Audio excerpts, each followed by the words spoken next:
నమస్తే, welcome to Leo. నేను మీ Jagan. OG warning ఇచ్చేశాడు పవన్ కళ్యాణ్. ఎవరికి అనుకుంటున్నారా? వైఎస్ జగన్మోహన్ రెడ్డికి అండ్ విజయసాయి రెడ్డి ఫార్ములా ఏదైతే ఉందో, కూటమిని చీలిస్తే కానీ జగన్మోహన్ రెడ్డి వైసీపీ అధికారంలోకి రాదు అన్న మాట ఏదైతే ఉందో, ఈ ఫార్ములాను బేస్ చేసుకొని ఎన్నో విధాలుగా జగన్మోహన్ రెడ్డి ప్రయత్నిస్తున్నాడు. అయితే ఆ ప్రయత్నాల్లో ఒక భాగమే ప్రొఫెసర్ నాగేశ్వరరావు. అయితే వాస్తవానికి ప్రొఫెసర్ నాగేశ్వరరావు అన్న మాటలు కావచ్చు, ఇవన్నీ కూడా వాస్తవానికి పవన్ కళ్యాణ్ గారు అంత పట్టించుకోరు. నిన్న జన సైనికులకు సంబంధించి ఒక వేదిక మీద ఆయన ఓజీ వార్నింగ్ ఇచ్చేశాడు అటు జగన్మోహన్ రెడ్డికి, ఇటు ప్రొఫెసర్ నాగేశ్వరరావుకి. అయితే ఇంతకీ ఏం మాట్లాడాడు ఏంటి అని చెప్పేసి అనుకుంటే, పుష్కర కాలం దాటిపోయింది, దాదాపు 12 సంవత్సరాలు అయిపోయింది పార్టీ పెట్టి. ఇప్పటిదాకా ఏదన్నా సరే నేను చాలా వరకు ఓపిక పట్టాను, భరించాను. కానీ ఒక కాలం అంటూ ఉంటుంది, కానీ ఓపిక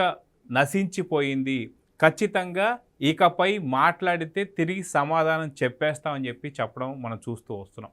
అయితే పవన్ కళ్యాణ్ గారు చాలా సాఫ్ట్గా, అదేవిధంగా ఓజీ రేంజ్లో ఒక మంచి మాస్ వార్నింగ్ అయితే ఇచ్చేశాడు. కూటమిని చీలుస్తానికని చెప్పి గతంలో విజయసాయి రెడ్డి గారు నుండి కూటమిని చీల్చకపోతే జగన్మోహన్ రెడ్డి ఖచ్చితంగా అధికారంలోకి రాడు అని చెప్పేసి అనడం, అదేవిధంగా కూటమి చీల్చే సత్తా ఓన్లీ విజయసాయిరెడ్డి గారికే ఉందని చెప్పేసి ఆయన చెప్పుకోవడం. సో కూటమి చీల్చేటువంటి ఒక ప్రయత్నంలో జగన్మోహన్ రెడ్డి కులాల మధ్య, మతాల మధ్య, వర్గాల మధ్య, పార్టీల మధ్య, కూటమి మధ్య ఎన్నో రకాల చిచ్చులు పెట్టాలని చెప్పి సర్వ ప్రయత్నాలు చేస్తున్నా ఎక్కడా కూడా సక్సెస్ అవుతల. అయితే ఇప్పుడు ప్రస్తుతానికి ఏంటంటే ప్రొఫెసర్ నాగేశ్వరరావుని దింపి, వాస్తవానికి ఆయన ఒక మేధావి కాబట్టి ఆయన చెప్పే మాటల్లో ఖచ్చితంగా కొంతమంది అయినా సరే నమ్ముతారని చెప్పేసి అని అమిత్ షా గారితో అటు పవన్ కళ్యాణ్ గారు, నాదెళ్ల మనోహర్ గారు భేటీ అవుతున్నటువంటి టైంలో ఆ పక్కనే కూర్చున్నటువంటి ఒక ప్రొఫెసర్ నాగేశ్వరరావు లాగా, లేదా మనోహర్ గారు వచ్చి అక్కడ జనసేనకు సంబంధించిన నేతలకు చెప్పడం, ఆ నేతల్లో ఒక నేత ఎవరైతే ఉన్నారో ఆయన ప్రొఫెసర్ నాగేశ్వరరావు గారికి చెప్పడం, ఇవన్నీ కూడా జరిగాయంట. మొత్తానికి ఏం జరిగింది, ఏం చెప్పాడు అనుకుంటే, అటు భారతదేశానికి రక్షణ మంత్రిగా ఉన్నటువంటి ఒక హోంశాఖ మంత్రి ఉన్నటువంటి ఒక అమిత్ షా గారు, ఇటు పవన్ కళ్యాణ్ గారు వెళ్ళి, లేదండి జగన్మోహన్ రెడ్డి గారిని అరెస్ట్ చేయాలి, జగన్మోహన్ రెడ్డి గారి మీద ఇన్ని కేసులు ఉన్నాయి, జగన్మోహన్ రెడ్డి గారు అరెస్ట్ చేస్తే తప్ప మా కూటమి బ్రతికేలా లేదు, మా కూటమి ఇక మనుగడ సాధించలేదని చెప్పేసి వెళ్ళి బ్రతిమిలాడినట్టు, అక్కడి నుంచి అమిత్ షా గారు లేదు జగన్మోహన్ని అరెస్ట్ చేసేంత సీన్ కానీ సత్తా కానీ మాకు లేదు అన్నట్టుగా ఆయన మాట్లాడినట్టు. ఇంకొక మాట కూడా ఏంటి అంటే, ఖచ్చితంగా జగన్మోహన్ రెడ్డి గారు మాకు శాశ్వత మిత్రుడు, పర్మనెంట్ ఫ్రెండ్. అదేవిధంగా చంద్రబాబు నాయుడు గారు వచ్చేసి ఓన్లీ టెంపరీ ఫ్రెండ్, అంటే ఇన్స్టాంట్ ఫ్రెండ్, ఇప్పటికిప్పుడు మాత్రమే మాకు ఫ్రెండ్ తప్ప మాకు జగన్మోహన్ రెడ్డియే పర్మనెంట్ ఫ్రెండ్ అని చెప్పేసి అమిత్ షా గారు పవన్ కళ్యాణ్ చెప్పినట్టు, పవన్ కళ్యాణ్ గారు చెప్తున్నప్పుడు నాదెళ్ల మనోహర్ గారు విన్నట్టు, నాదెళ్ల మనోహర్ గారు వచ్చేసి అక్కడ జనసేన నేతలకు చెప్పినట్టు, జనసేన నేతల్లో ఎవరో ఒకరు వెళ్ళిపోయి ప్రొఫెసర్ నాగేశ్వరరావు గారు చెప్పినట్టు, ప్రొఫెసర్ నాగేశ్వరరావు గారు వెళ్ళి ఏం చేశారు, దీనిపైన ఒక విశ్లేషణ చేస్తే ఆ విశ్లేషణ తీసుకెళ్ళిపోయి సాక్షి పేపర్లో వేసుకున్నారు. ఇక్కడ ఎక్కడైనా సరే ఆధారాలు ఉన్నాయా?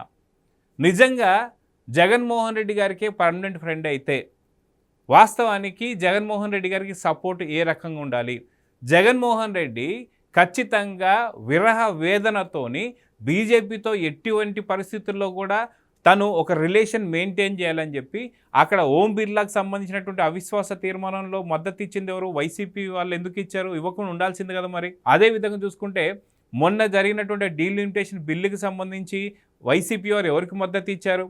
ఇప్పటిదాకా బీజేపీ తీసుకున్నటువంటి అన్ని నిర్ణయాల్లో ఒకే ఒక నిర్ణయం మాత్రమే వీళ్ళు పక్కన పెట్టారు. అదేంటి అంటే అమరావతి గెజెట్ నోటిఫికేషన్ సంబంధించి ఏప్రిల్ 1వ తారీఖున తర్వాత మళ్ళీ అటు లోక్సభలోను అటు రాజ్యసభలోను ఏదైతే ప్రతి ఒక్క పార్టీ కూడా, అంటే భారతదేశంలో ఉన్నటువంటి ఒక 55 పార్టీలలో 54 పార్టీలు ఆమోదం తెలిపితే ఒకే ఒక పార్టీ ఆమోదం తెలపలేదు, అది వైసీపీ మాత్రమే. అది ఎందుకంటే ఒకవేళ ఆమోదం తెలిపితే వీరికి ఇక ఆంధ్రప్రదేశ్లో భవిష్యత్తు ఉండదని చెప్పేసి ఆ ఒక్కదానికి తప్ప మిగతా బీజేపీ తీసుకునే ప్రతి నిర్ణయానికి వీళ్ళు సపోర్ట్ చేస్తూ వచ్చారు. అయితే నిజంగా శాశ్వత ఫ్రెండ్షిప్ చేయాలి, లేదంటే ఒక విరహ వేదంతో ఉన్నది ఎవరంటే జగన్మోహన్ రెడ్డి ఎందుకని అటు నరేంద్ర మోడీ గారితో లేదంటే అమిత్ షా గారితో ఉండాలనుకుంటున్నారంటే వీళ్ళపైన చాలా కేసులు ఉన్నాయి కాబట్టి కాపాడుతారేమో అనేటువంటి ఒక భావంతో తప్ప మిగతాది ఏదీ లేదు. అయితే అసలుకి ఇలాంటి సందర్భమే లేదు. దీని గురించి పవన్ కళ్యాణ్ గారు నేను మాట్లాడింది ఏంటి అంటే, నేను వెళ్ళి రాష్ట్రంలో జరిగేటువంటి అభివృద్ధి కావచ్చు, సంక్షేమ పథకాలు కావచ్చు, లేదా తీసుకోవాల్సిన నిర్ణయాలు కావచ్చు, రాబోతున్నటువంటి ఒక ప్రాజెక్టులు కావచ్చు, కట్టాల్సినటువంటి ప్రాజెక్టులు కావచ్చు, వస్తున్నటువంటి కంపెనీలు కావచ్చు, లేదా యువతకి ఉపాధి కావచ్చు, ఇలాంటి వాటి మీద మేము ఏదో చర్చించుకుంటుంటే అక్కడ జగన్మోహన్ రెడ్డి గారు ఒక్కళ్ళే సమస్య అయినట్టు, వాస్తవానికి కూటమి ప్రభుత్వం జగన్మోహన్ రెడ్డిని పట్టించుకోవట్లేదు. నిజంగా సరైనటువంటి ఒక కూటమి ప్రభుత్వం పట్టించుకుని ఉంటే, కక్ష రాజకీయాలు చేయాలని చెప్పి అనుకుంటే 100కి 100% వచ్చిన కరెక్ట్గా 6 నెలల్లో ఖచ్చితంగా అరెస్ట్ చేసేది. వాస్తవానికి జగన్మోహన్ రెడ్డి చేసినటువంటి ఒక కక్ష రాజకీయాలు ఏవైతే ఉన్నాయో అది అందరికీ తెలిసిందే. ఆఖరికి అసెంబ్లీ సెషన్ స్టార్ట్ అయిన మొదటిసారి కూటమి ప్రభుత్వం వచ్చిన తర్వాత 2024లో అసెంబ్లీ సాక్షిగా నారా చంద్రబాబు నాయుడు గారు అసెంబ్లీలో ఉన్న వాళ్ళు ఎవరైతే 164 మంది ఎవరైతే ఉన్నారో వీరిలో ఎంతమంది మీద కేసులు ఉంటే దాదాపు 95 పైచిలుకు, అంటే ఆఖరికి పవన్ కళ్యాణ్ గారి పైన కూడా కేసులు పెట్టినట్టు సందర్భం మనందరికీ తెలిసిందే. ఇలాంటి కక్ష సాధింపు చర్యలు మాత్రం కూటమి తీసుకోదని సంగతి తెలుసు కాబట్టే ప్రొఫెసర్ నాగేశ్వర్ లాంటి వాళ్ళని తీసుకొచ్చి ఇలాంటి మాటలు ఇచ్చారు. వాస్తవానికి ప్రొఫెసర్ నాగేశ్వర్కి సంబంధించి ఆయన అన్న మాటలేంటి, లేదు instant friend Chandrababu Naidu, permanent friend Jaganmohan Reddy అని చెప్పేసి అని మాట్లాడారు. అంటే దీన్ని బట్టి ఇక చంద్రబాబు నాయుడికి సంబంధించి ఎక్కువ కాలం వెసిలినా అటు బీజేపీ పెద్దల హస్తం ఓన్లీ జగన్ వైపే ఉంటుందని చెప్పి, జగన్ వైపు కొంతమంది టర్న్ చేయాలని చెప్పేసి ఏదైతే రాజకీయ నాయకులు కావచ్చు, కొంతమంది నేతలు అలా అన్న సరే టర్న్ అవుతారని చెప్పి అటు ప్రొఫెసర్ నాగేశ్వరరావుతో మాట్లాడించారు. కానీ తర్వాత ఇది ఒక పెద్ద ఉద్యమం కింద మారబోతంతో, అదేవిధంగా జనసేన సంబంధించినటువంటి ఒక నేతలందరూ కూడా కేసుల మీద కేసులు పెట్టడంతో తన మాటలు ప్రొఫెసర్ నాగేశ్వరరావు బేషరతుగా వెనక్కి తీసేసుకున్నాడు. నిజంగా ప్రొఫెసర్ నాగేశ్వరరావు గారికి సంబంధించి నిజంగా ఆయన మాట్లాడిన మాటలో ఏ కొంత నిజం ఉన్నా సరే ఆయన ఖచ్చితంగా స్టాండ్ పైన నించుండేవాడు. కానీ ఆయన ఏం మాట్లాడారు, లేదు నేను బేషరతుగా నా మాటలు వెనక్కి తీసేసుకుంటున్నానని చెప్పేసి అన్నాడు.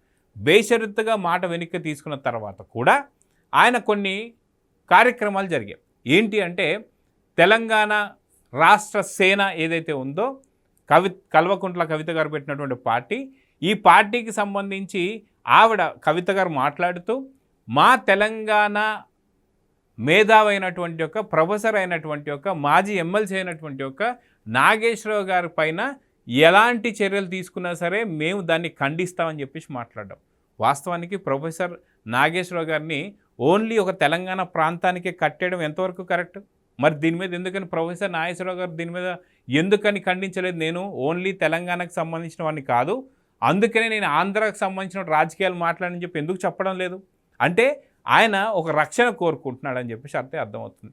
ఇది తీసి పక్కన పెడితే ఆర్య వైశ్యులకు సంబంధించి అక్కడ ఆయన కులాన్ని కూడా అడ్డం పెట్టుకొని కులం కార్డు యూజ్ చేసుకొని అక్కడి నుంచి మా నాగేశ్వరరావు గారిని ఏదైనా అంటే మా మొత్తం కులాన్ని అన్నట్టే. కానీ వాస్తవానికి కులానికి సంబంధించి ఏదైనా సరే చర్చ జరిగిందా?